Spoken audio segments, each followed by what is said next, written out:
Dans le cœur de l'Europe de l'Est, un drame en pleine évolution captive le monde. Un conflit qui exige attention et réflexion, surtout pour ceux qui apprécient la danse complexe de la politique mondiale et de la stratégie militaire.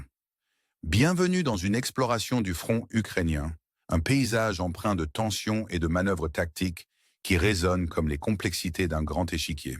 Dans un monde où les nouvelles peuvent être accablantes, nous visons à distiller l'essence de ce qui se passe sur le front ukrainien, en nous concentrant sur les développements qui se déroulent chaque jour. L'armée russe a réalisé des avancées significatives, capturant des points stratégiques et redessinant la dynamique du conflit. Parmi les zones de contention se trouve la région de Donetsk, où les récents mouvements ont vu les forces russes progresser dans une quête incessante d'avantages tactiques. Au cours des dernières 24 heures, des progrès notables ont été signalés de Novosilka au sud de Pokrovsk, soulignant une poussée stratégique qui souligne la gravité du conflit. La ville de Novosilka, un simple point sur la carte, est devenue un point focal dans cette saga en cours, alors que des rapports de sources comme The Maps suggèrent des avancées russes capturant environ 4 km entre Vilnépol et Novosilka. Cela peut sembler un petit gain, mais dans la chorégraphie complexe de la guerre, chaque pouce compte. Pendant ce temps, le sud de Pokrovsk voit une intensification des assauts. Les forces russes réinvestissant Kotline, une localité devenue synonyme de la nature du tir à la corde de ce conflit. Kotline, un nom familier pour ceux qui suivent le conflit, n'est pas seulement un emplacement géographique. Il incarne le flux et le reflux de la bataille, où le contrôle peut basculer avec la marée de la guerre. Des mois de combat ont vu cette zone changer de main plusieurs fois, alors que les contre-attaques ukrainiennes ont repoussé les avancées russes, seulement pour qu'elles reviennent avec une vigueur renouvelée. La lutte continue à Kotline est emblématique du conflit plus large, un microcosme des tensions géopolitiques plus larges en jeu. Pourtant, l'accent mis sur ces régions spécifiques n'est qu'une partie du puzzle. Alors que nous nous aventurons plus loin sur le front, nous tournons notre attention au sud-ouest de Constantinople, une région marquée par les mouvements russes dans diverses directions, d'Arkhangelski à Daramyk-Livkam. L'importance de ces mouvements n'échappe pas à ceux qui comprennent les objectifs stratégiques en jeu. La récente percée de l'armée russe de Tarasivka à Novelenivka témoigne de leurs ambitions plus larges, des rapports indiquant de nouvelles avancées vers Alexandropil. Ces manœuvres ne sont pas arbitraires. Elles sont des étapes calculées dans une stratégie plus large, visant à encercler et potentiellement forcer des retraits ukrainiens. Les objectifs russes sont multiniveaux, ciblant des gains immédiats tout en se positionnant pour un avantage stratégique à long terme. Cette approche multifacette est évidente dans les rapports de combat intensifiés sur tout le front, les sources ukrainiennes notant une augmentation marquée des assauts. L'année 2025, bien que plus lente en termes d'activité globale, a vu une crescendo d'attaques ces dernières semaines, culminant avec une augmentation significative des offensives russes. Cette escalade n'est pas sans contexte. La reprise de Koursk et la libération subséquente de troupes russes expérimentées ont insufflé une nouvelle énergie à leur campagne, permettant des assauts plus concentrés à travers des zones clés. Parmi celles-ci, Pokrovsk se distingue, témoignant de certains des combats les plus féroces de mémoire récente. L'importance stratégique de Pokrovsk est multifacette, servant de hub logistique et centre industriel, un prix qui, s'il était capturé, pourrait modifier la trajectoire du conflit. En approfondissant davantage la situation en cours, la région de Konstantinivka exige l'attention. Des rapports de DIPS offrent un aperçu de la pression croissante de multiples directions, alors que les forces russes cherchent à atteindre leurs objectifs du nord-est, sud-est et sud. L'utilisation de drones FP et l'intensification du feu d'artillerie soulignent le sérieux des efforts russes, alors qu'ils visent à transformer Konstantinivka en une forteresse stratégique. Cette campagne de bombardement incessante, caractérisée par le déploiement de bombes FAB, ne concerne pas seulement des gains immédiats. C'est une question de modeler le champ de bataille pour de futurs engagements, se préparant à un éventuel assaut qui pourrait redéfinir le paysage. La question se pose, quel sera le résultat de ces manœuvres stratégiques et qu'est-ce que cela signifie pour le conflit plus large? En réfléchissant à ces développements, nous vous invitons à nous rejoindre dans ce voyage de découverte. Aimez et abonnez-vous pour des analyses plus approfondies et des aperçus sur les conflits les plus pressants du monde.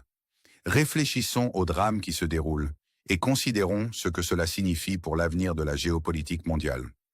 Restez à l'écoute alors que nous continuons à démêler les complexités du front ukrainien, où chaque mouvement a des implications profondes. Les complexités de la guerre ressemblent souvent à une tapisserie complexe, tissée avec des fils de stratégie, d'ambition et de résilience.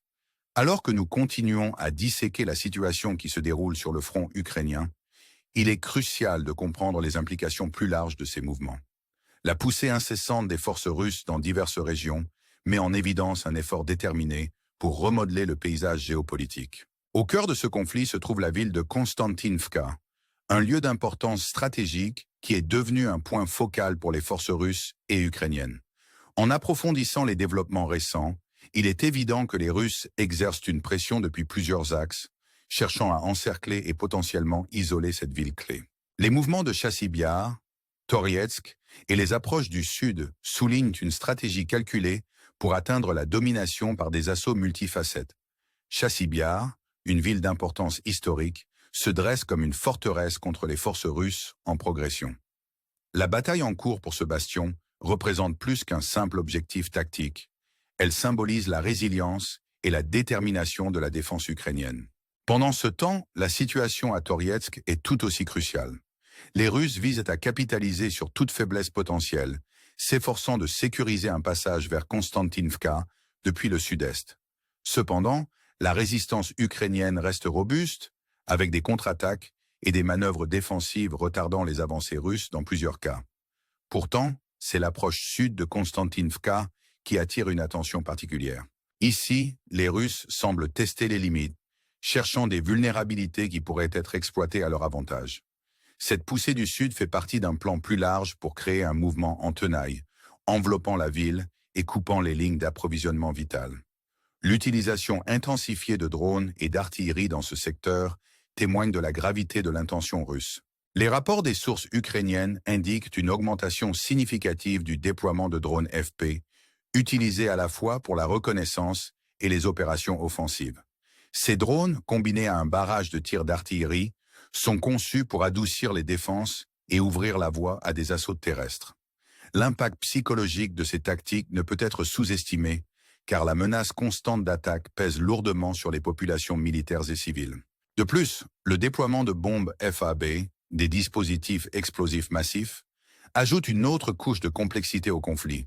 Ces bombes sont capables de causer une destruction massive, ciblant les infrastructures et les positions défensives avec un effet dévastateur. L'utilisation stratégique de telles armes suggère un effort calculé pour affaiblir la résolution ukrainienne et éroder leur capacité à soutenir une défense prolongée. En examinant ces développements, il est clair que la bataille pour Konstantinivka ne concerne pas uniquement des gains territoriaux immédiats. C'est une lutte pour le contrôle d'une région qui détient une valeur logistique et symbolique significative. L'issue de cette bataille pourrait avoir des implications considérables, influençant la dynamique plus large du conflit et potentiellement modifiant l'équilibre des pouvoirs. Pourtant, au milieu du chaos et de la destruction, il reste une lueur d'espoir. La résilience de la défense ukrainienne, renforcée par le soutien international et l'ingéniosité stratégique, continue de poser des défis formidables aux avancées russes. Les tactiques adaptatives employées par les forces ukrainiennes, tirant parti de la technologie et de la guerre non conventionnelle, témoignent d'une détermination à résister contre des chances écrasantes. En tant qu'observateurs, nous sommes laissés à méditer sur la trajectoire future de ce conflit. Quel sera l'impact ultime de ces manœuvres stratégiques sur le paysage géopolitique plus large? La diplomatie et le dialogue peuvent-ils éventuellement prévaloir, ou le cycle de la violence continuera-t-il sans relâche? Ce sont des questions qui méritent réflexion et considération, alors que le monde observe le drame se dérouler avec impatience. Dans ce théâtre de guerre en constante évolution, une chose reste certaine. La capacité de l'esprit humain à résister et à s'adapter fait autant partie du conflit que les stratégies militaires employées. Alors que nous continuons à explorer les événements qui se déroulent sur le front ukrainien, nous vous invitons à rester engagés avec nous. Aimez et abonnez-vous pour des aperçus et analyses continues, alors que nous cherchons à comprendre les complexités de ce conflit et ses implications pour le monde. Ensemble, naviguons dans le terrain difficile de la guerre moderne et réfléchissons aux leçons qu'elle contient pour l'avenir. Restez à l'écoute pour plus de mises à jour et d'aperçus, alors que nous plongeons plus profondément dans le cœur du conflit ukrainien et au-delà. Alors que nous atteignons le point culminant de notre exploration du conflit ukrainien, nous tournons notre attention vers un développement fascinant qui souligne la nature imprévisible de la guerre moderne. L'utilisation de drones sans pilote a introduit une nouvelle dimension sur le champ de bataille, modifiant les dynamiques et défiant les notions traditionnelles de supériorité militaire. Récemment, l'armée ukrainienne a démontré une ingéniosité remarquable en exploitant la technologie des drones pour contrebalancer l'asymétrie du pouvoir. Un des incidents les plus marquants implique une opération audacieuse près de la Crimée, où des drones maritimes ukrainiens ont été déployés avec précision et détermination. Ces drones, non seulement des outils de surveillance, ont été équipés de capacités anti-aériennes, un témoignage de l'esprit innovant qui anime la stratégie de défense ukrainienne. Dans une manœuvre audacieuse, un tel drone a réussi à cibler et abattre un avion de chasse russe Su-30, un adversaire redoutable dans les airs. Cet exploit, confirmé par des sources ukrainiennes et russes, met en lumière la nature évolutive de la guerre, où la supériorité aérienne traditionnelle peut être contestée par des moyens non conventionnels. L'abattage du Su-30 sert de rappel brutal de la vulnérabilité même des actifs militaires les plus avancés face à des tactiques et technologies adaptatives.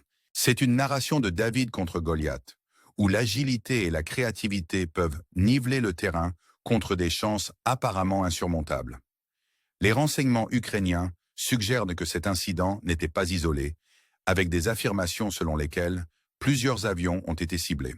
Bien que l'ampleur complète de ces opérations reste enveloppée dans le brouillard de la guerre, les implications sont claires. L'Ukraine n'est pas un participant passif, mais une force active capable de défier ses adversaires de manière innovante.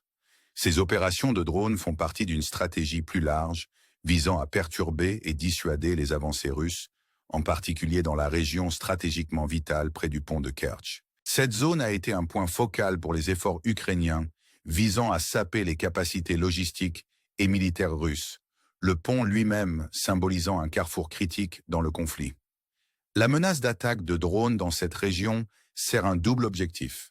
Elle pose non seulement un défi direct aux actifs aériens et navals russes, mais sert également d'outil psychologique, semant l'incertitude et la prudence parmi les forces russes. Le potentiel de ces drones à frapper à tout moment force une réévaluation des postures défensives et de l'allocation des ressources, étirant les capacités russes et introduisant une nouvelle couche de complexité à leurs opérations. Alors que le monde observe ces développements, on ne peut s'empêcher d'admirer la résilience et la débrouillardise affichées par l'Ukraine face à des chances écrasantes. Ce conflit, bien que brutal et impitoyable, est également devenu un terrain d'essai pour des tactiques militaires innovantes et des technologies qui pourraient redéfinir l'avenir de la guerre. La question qui se pose est de savoir ce que ces avancées signifient pour le paysage géopolitique plus large. Comment d'autres nations s'adapteront-elles aux leçons tirées du front ukrainien? Ce conflit servira-t-il de catalyseur pour une nouvelle ère de stratégie militaire, où la technologie et l'adaptabilité l'emportent sur le simple nombre et la puissance de feu? Les réponses à ces questions façonneront non seulement l'issue du conflit actuel, mais aussi l'avenir des engagements militaires mondiaux. Alors que nous concluons notre voyage à travers cette tapisserie complexe de conflits et de stratégies, nous vous invitons à réfléchir aux implications plus larges de ces développements. Qu'est-ce que cela signifie pour l'avenir de la guerre? Comment réconcilier le besoin de sécurité avec la quête de paix? Ces questions exigent une réflexion approfondie, alors que le monde se débat avec les réalités du conflit moderne. Merci de nous avoir rejoints dans cette exploration. Votre engagement et votre curiosité nous poussent à approfondir les histoires qui façonnent notre monde. Si vous avez trouvé cette analyse perspicace, envisagez d'aimer et de vous abonner pour une couverture plus approfondie et des discussions stimulantes. Ensemble, continuons à explorer les complexités des conflits mondiaux et les leçons qu'ils contiennent pour nous tous. Restez à l'écoute pour plus de mises à jour alors que nous naviguons dans le paysage en constante évolution de la géopolitique et de la stratégie militaire.